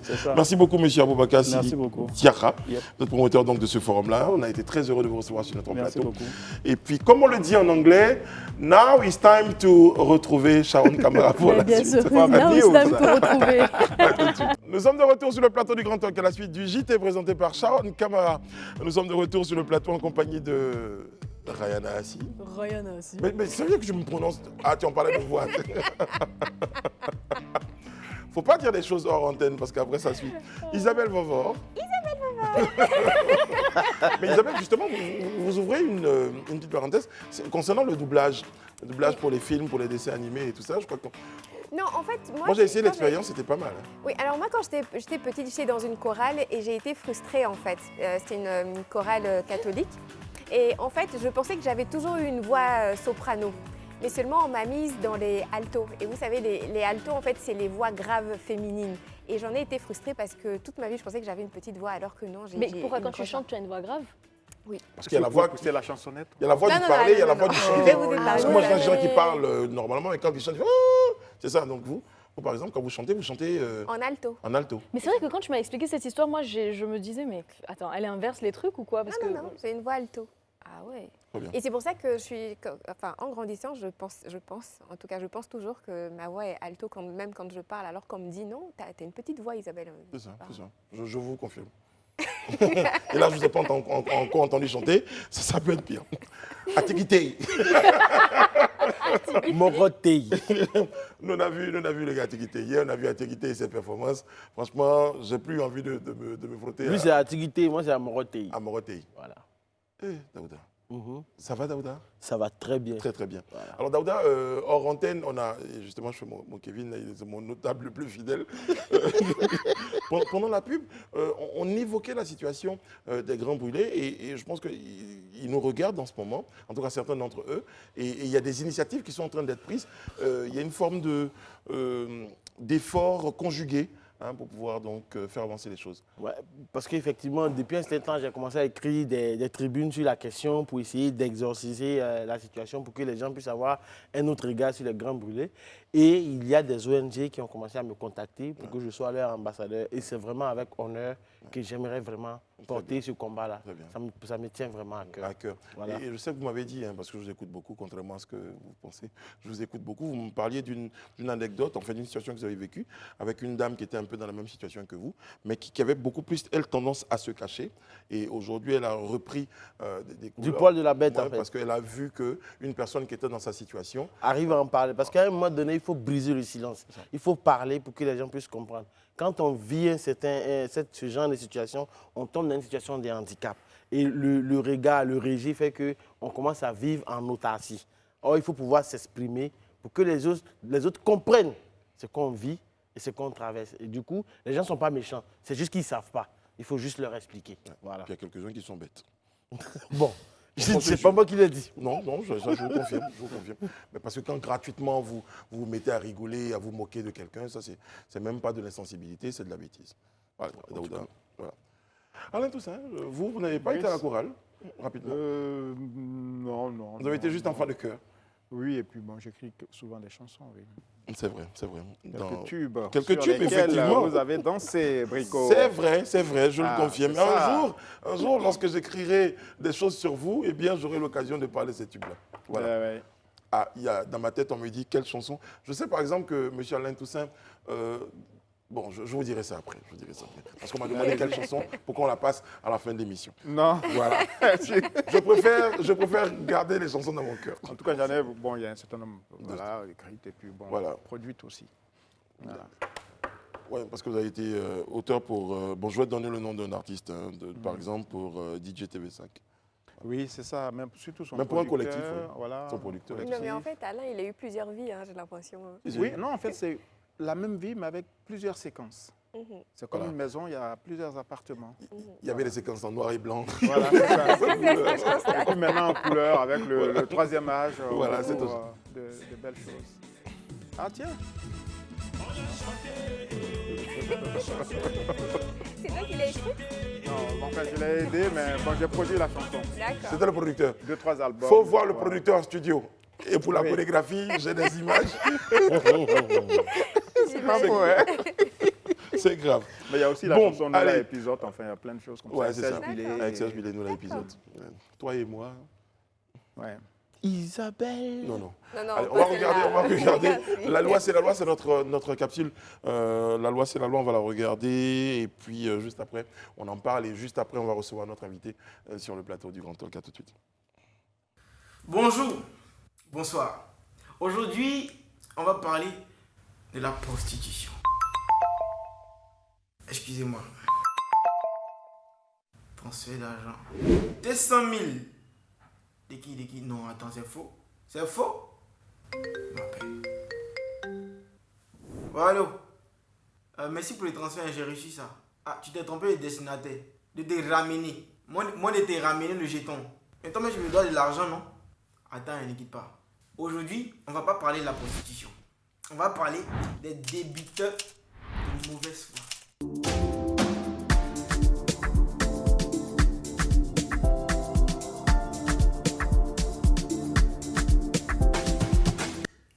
Ouais, allô. Mais moi, je t'ai encaissé mon jeton, tu m'as dit que tu n'as pas l'argent, non? Ah bon? Ne quitte pas, hein, ne quitte pas encore, j'arrive. Tu es commerçant ou commerçante, peu importe. Une personne te doit de l'argent et elle ne peut pas payer. Ce n'est pas grave. Mais devant les tribunaux, si c'est prouvé que cette personne a de l'argent et elle ne veut pas te payer, ah, là c'est rembant. Hein. Selon les dispositions de l'article 438 du Code pénal ivoirien, est puni d'un emprisonnement de 1 mois à 1 an le débiteur, commerçant ou non, qui organise sciemment son insolvabilité au cours de l'instance civile ou commerciale engagée contre lui à l'effet de parvenir à l'exécution de son obligation. Oh, allô champion, tu me devais 150 millions, mais 200 000. Enfin, comment il te ramène ou bien... Hé, la loi c'est la loi.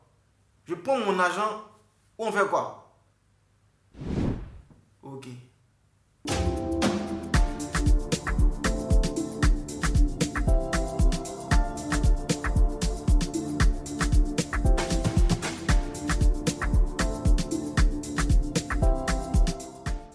On a parlé de débiteurs. Waouh. Qui organisent leur insolvabilité. En termes plus simples. En fait, il doit et il veut pas, comme il ne veut pas payer, pourtant il a l'argent. Donc il met tout en place pour montrer que lui n'a pas l'argent. Voilà, donc il organise son insolvabilité devant la loi. Certaines entreprises font ça. Hein. Oui, même il y a des personnes physiques qui font ça. Ouais. Oui, les fausses faillites. Oui. Ouais, c'est ça, les fausses faillites. Ouais, d'accord. En tout cas, on en a su un peu plus. Qui coûtent d'ailleurs très cher à l'État, notamment lorsqu'elles doivent payer des impôts ou des choses comme ça, des taxes. Elles mettent la clé sous le paillasson. Moi, je connais des entreprises, par exemple. C'est dommage. Le gars, il crée une entreprise. Après 1 an, au moment de payer les impôts, il fait faillite. Après, ça, on crée une autre entreprise avec un autre nom. Après, il fait faillite. Souvent certains voient qu'il y a juste intervertir le nom de l'entreprise. Ouais. Si Et c'était garder le même BMT, business, il s'appelle ouais. TMB, c'est pas la même entreprise. Ouais, et puis il y a des arnaqueurs. Tiens, ce matin, j'ai reçu un message de quelqu'un. Salut, comment allez-vous? Je dis bien, merci, à quel honneur, parce que je ne le connais pas. Mais il est dans mon WhatsApp, donc il a mon numéro, c'est incroyable. Je vous présente mes excuses, c'est une erreur. Moi, c'est Alex Max Gradel. Tiens, un peu reconnu dans le monde. Je suis actuellement capitaine des éléphants. Il est actuellement capitaine des éléphants. Très bien. C'est pas erreur, je voulais contacter quelqu'un, un de mes amis, et puis c'est tombé sur vous. Max Alain Gradel. Alors, Max Gradel. Bon. Moi-même, j'ai reçu 2,5 millions de dollars. Je pense que je vais vous en faire don. Ah, ce serait top. La personne m'a écrit depuis le Burkina Faso pour dire qu'elle avait hérité de 2,5 millions de dollars. Ici. Si je pouvais lui transmettre mes références bancaires. Et comme j'ai bon cœur, je vais demander à Brico de profiter de cette... On va transmettre les références de Brico. 2,5 millions de dollars dont vous transmettez. Je vous donnerai le mail, vous enverrez vos coordonnées bancaires. Il n'y a pas de problème. Les gens sont pas sérieux. C'est important d'être éduqué quand même. Oui, c'est ça, d'être informé. Et voilà. Monsieur Koné-François, bonsoir, vous êtes sur notre plateau. Bonsoir. Vous êtes le président de l'Association des droits et devoirs des chauffeurs. Je prends devoirs et droits. Devoirs et droits. Voilà. C'est quoi la différence? Bon, pour nous, la différence, déjà, il faut d'abord travailler. Faites ce qu'on vous a dit normalement avant de revendiquer quoi que ce soit. D'accord, donc le président de l'association des devoirs et droits des chauffeurs. C'est ça. Donc vous avez monté juste une association sur la base des droits et des devoirs. Parce que vous êtes certainement rendu compte qu'il y avait beaucoup de situations difficiles dans le domaine. Oui, beaucoup de situations. C'est venu d'une expérience personnelle. Très bien. Voilà, que j'ai vécue. Et donc, c'est à travers ça que j'ai décidé de créer cette organisation avec mes amis conducteurs, pour qu'on puisse vraiment, après notre travail, revendiquer et recevoir ce qu'on nous doit, ce qui ne se fait pas. Très bien. On va commencer par le devoir, puisque vous en avez parlé. C'est ça. Aujourd'hui, c'est quoi le devoir d'un chauffeur? Le devoir d'un chauffeur, le transporteur, qui est notre patron, achète un véhicule ou une entreprise recrute des conducteurs, on lui remet un véhicule, Et on lui dit, voilà le travail que vous devez faire. Bon, dans le secteur des transports en commun, et sinon les poids lourds aussi, on vous donne un véhicule, vous devez charger peut-être de la marchandise, ça dépend des marchandises, si c'est un poids lourd, et si c'est les véhicules de transport en commun, c'est les passagers que vous devez prendre, vous devez faire une recette, si c'est les taxis, et ainsi de suite. Donc ça dépend du boulot que vous avez et les conditions dans lesquelles le transporteur et vous êtes entendus pour commencer le travail. Un devoir d'honnêteté. Voilà. D'accord. Et donc, comme je disais, pour mon cas, j'ai travaillé plus de 12 ans dans une boîte, que j'ai même donné mon nom sur les véhicules. Et puis, après 12 ans, on m'a mis à la porte. Ah ouais. Voilà, donc, et puis, bon, je me dis, mais qu'est-ce que je fais après 12 ans? Je vais essayer de voir les institutions qui sont chargées de me rétablir dans mon droit. Et là encore, on se moque de ma personne. Ça m'a vraiment choqué, c'était pas possible. Je dis, mais attends, mais moi je peux m'exprimer un peu en français, je peux même écrire mon nom.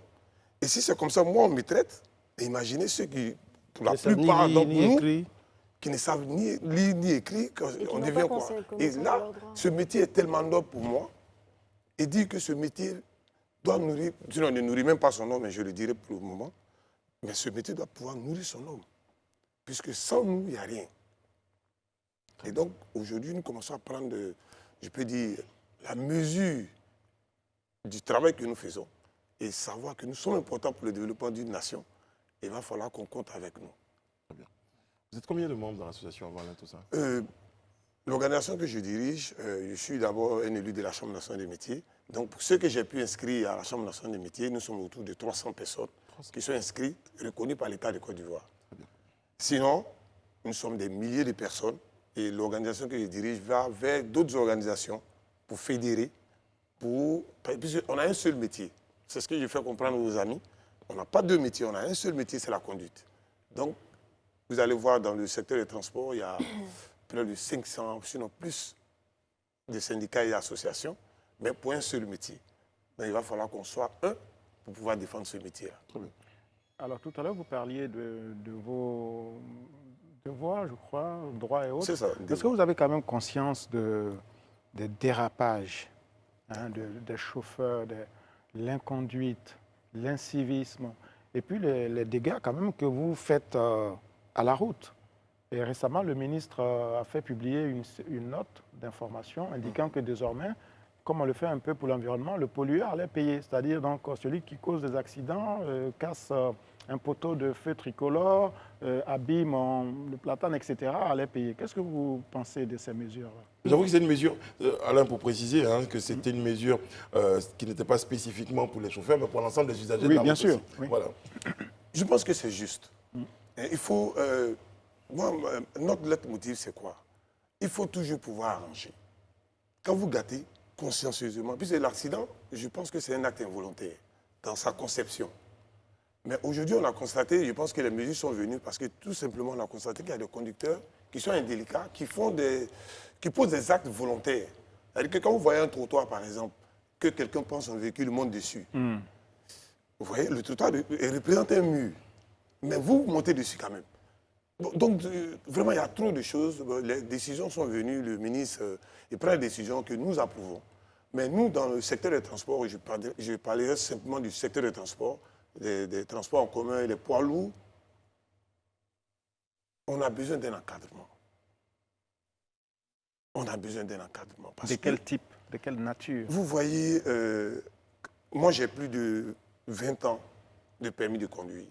Je n'ai pas reçu de formation. Mais on me fait savoir que j'ai reçu une formation à l'auto-école, c'est ça? Vous n'avez pas de recyclage? Non, je dirais, quand on dit recyclage, moi je ne suis un peu pas trop d'accord avec le thème, je dirais le renforcement des capacités. Très bien. Et plus de 20 ans, vous n'avez pas de renforcement des capacités. Et tout le monde sait, les intellectuels que nous avons, ils ont des diplômes. Ben, nous, on n'a pas de diplômes à part notre permis. Mais vous allez toujours faire des renforcements des capacités pour être au niveau. Mais la conduite, c'est un métier où on n'a pas droit à l'erreur. C'est-à-dire que vous ne pouvez pas faire une faute et puis rattraper la faute. Donc, ces personnes-là, pour moi, devaient être toujours suivies et formées et renforcer leurs capacités. C'est un peu l'objectif de l'association. On peut dire que quand Automatiquement, c'est ça. Vous avez Automatiquement, on parlait d'un c'est ce devoir que nous avons. d'honnêteté, mais il y a également, vous avez un besoin d'être formé. Formation et suivi. Formation et suivi. Voilà. Donc, Oui, mais est-ce que finalement la formation aura un réel impact? Je veux dire, par exemple, si je veux lancer un business dans le transport, je paye des véhicules, j'achète des véhicules, pardon, et puis je mets des chauffeurs donc à l'intérieur. Mais au bout de 2 semaines, même pas un mois, on casse la boîte de vitesse, il y a un accident par-ci, il y a un accident par-là. Mais on ne peut même pas faire confiance en fait aujourd'hui aux chauffeurs. Donc, oui, en fait, c'est très simple. on va parler de formation, mais est-ce que ça suffit? Si vous faites une entreprise, que le conducteur qui vient aujourd'hui, moi, je vous dis ma frustration par exemple. Donc quand je viens travailler pour vous, je me dis que je ne verrai rien au retour, ou même pas le droit. Donc je ne suis pas honnête au fond de moi en fait. Mais si on met un programme, comme on l'a dit, nous on a eu la chance, depuis que l'organisation est créée en 2010, on a eu la chance de fréquenter beaucoup d'organismes qui nous ont donné un programme qu'on veut développer. Mais on a du mal à mettre ça en place parce que les autorités ne nous écoutent pas. Mais vous ne pouvez pas faire le bien de quelqu'un sans lui. On dit, nous sommes les conducteurs, nous sommes les premiers acteurs. Si vous avez un programme, approchez-nous. Comme dans votre cas, ce que vous signifiez. Vous créez votre entreprise, vous avez je peux être votre manière de marcher dans l'entreprise. Dans mon entreprise, voilà comment on travaille. Dans l'entreprise, comment je gérais par exemple. Quand les gens venaient me rencontrer pour travailler, le propriétaire du véhicule, personne ne le connaissait, c'est moi qu'on connaissait. Mais on se dit, mais quand on doit venir croiser ce monsieur-là, quand vous n'êtes pas juste avec vous, vous ne venez même pas me voir. Parce que là-bas, quand tu donnes le véhicule, de toute façon, tu es allé avec là. C'est comme ça que tu viens avec. Parce que quand on parle de formation, il est important de le dire, au-delà du recyclage que vous n'aimez pas, ou bien de la mise à niveau du permis de conduire, mais il est important que le chauffeur lui-même soit formé, parce que c'est un métier. Bien sûr. Quand vous avez un chauffeur on a tous un chauffeur sur le plateau, hein, voilà, on a tous un chauffeur. Quand votre chauffeur lui-même, pendant que vous êtes en conversation, il répond à votre conversation, lui qui est en train de conduire, il n'a pas été formé. Il ne sait pas, par exemple, qu'il n'a pas le droit d'intervenir dans la conversation de son patron. Enfin, Ça s'appelle l'éducation. Et la formation. Voilà. En fait, je le dis. Parce qu'on doit vivre, vous devez vivre de ce métier. On doit vivre de ce métier. Avoir les bonnes manières. Il ne faut pas qu'on y arrive parce qu'on a échoué ailleurs. Merci. Mais C'est ça. Moi, ce que j'aimerais comprendre aujourd'hui, qu'est-ce que vous attendez réellement de l'État? Parce que vous êtes assis à la télé, vous parlez. Aujourd'hui, supposons que le ministre du Transport est devant vous, qu'est-ce que vous attendez réellement de lui? Aujourd'hui, nous, comme je le disais, en 2014, on a eu la chance de faire un séminaire avec notre proposition. On a sorti un programme d'identification, de formation, d'encadrement et de suivi. Depuis 2014, c'est ce que je dis. Aujourd'hui, on déplore les accidents qui font de plus en plus de morts. Le chauffeur, en même temps, il meurt dans les accidents. Mais on trouve que le chauffeur fait exprès pour faire les accidents. Mais lui-même, il doit mourir dans l'accident. Il ne peut pas faire exprès. Mais les conditions dans lesquelles le chauffeur travaille, si vous venez, vous faites une enquête, vous allez voir que c'est déplorable. Les salaires sont, je ne sais même pas comment dire, parce que ce n'est pas un salaire. Moi, j'ai travaillé avec un salaire de 30 000 pendant 12 ans. Comment vous pouvez comprendre ça? Mais j'ai fait une recette de 35 000 et moi, je suis payé 30 000. Vous dire recette de 35 000 francs par jour. Vous estimez que vous Je n'êtes paye pas, pas écouté aujourd'hui par l'État, vos recommandations ne sont pas prises en compte? Non, pas prises en compte. J'ai frappé à toutes les portes. Je parle de l'organisation que je dirige. Mais est-ce que votre organisation est reconnue? Mais oui, nous sommes agréés. L'État de Côte d'Ivoire nous connaît. Alors, nous sommes en fin d'émission, Monsieur Koné-François. Monsieur Koné, quel est le message, quel est l'appel que vous souhaitez lancer aujourd'hui par votre présence sur notre plateau? Oui, vraiment, d'abord, je vais vous remercier pour l'émission. La chance que vous nous donnez, pour la première fois sur un plateau, de lancer un appel.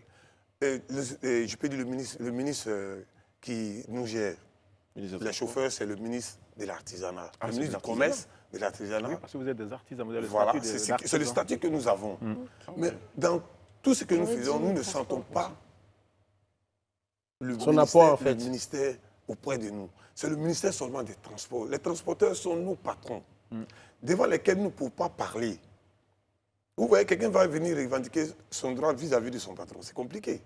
Mais si on avait notre ministère en train de nous pousser, le projet que nous avons, le patron allait accepter parce que ça arrange le patron.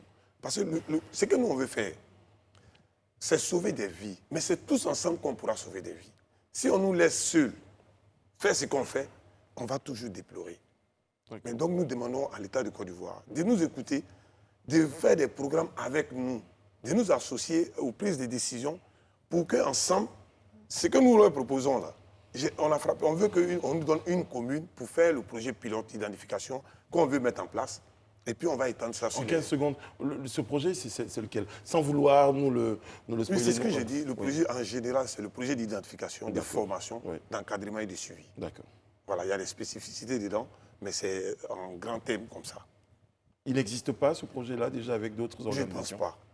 D'accord. Je ne pense pas que ça existe. Parce que si ça existait, je pense que ce que nous sommes en train de vivre avec les chauffeurs indélicats, on n'allait pas en avoir. En tout cas, vous, votre contribution, en tout cas, vous souhaitez justement apporter votre contribution à la lutte contre toute forme d'incivisme et tous ces accidents-là que nous constatons. Monsieur François Koné, merci. Merci d'avoir été sur notre plateau. Donc, vous êtes président de l'association des devoirs et droits des chauffeurs. On espère que votre appel aura été entendu par les décideurs, par les pouvoirs publics et par le gouvernement, parce que c'est à lui que vous vous adressez particulièrement et à toutes les personnes qui peuvent vous aider à mettre en place votre programme. Merci d'avoir été sur notre plateau. Merci beaucoup. Merci Isabelle. Merci Brice, merci à la team. Merci Daouda. Merci à tous. Rayana, merci Alain. Merci Brice. Merci. On était très heureux d'être en votre compagnie. On vous donne rendez-vous demain sur ce même plateau-là pour un autre numéro du Grand Talk. Et d'ici là, prenez grand soin de vous et des autres. Que Dieu veille sur vous, qu'il veille sur la Côte d'Ivoire. À demain.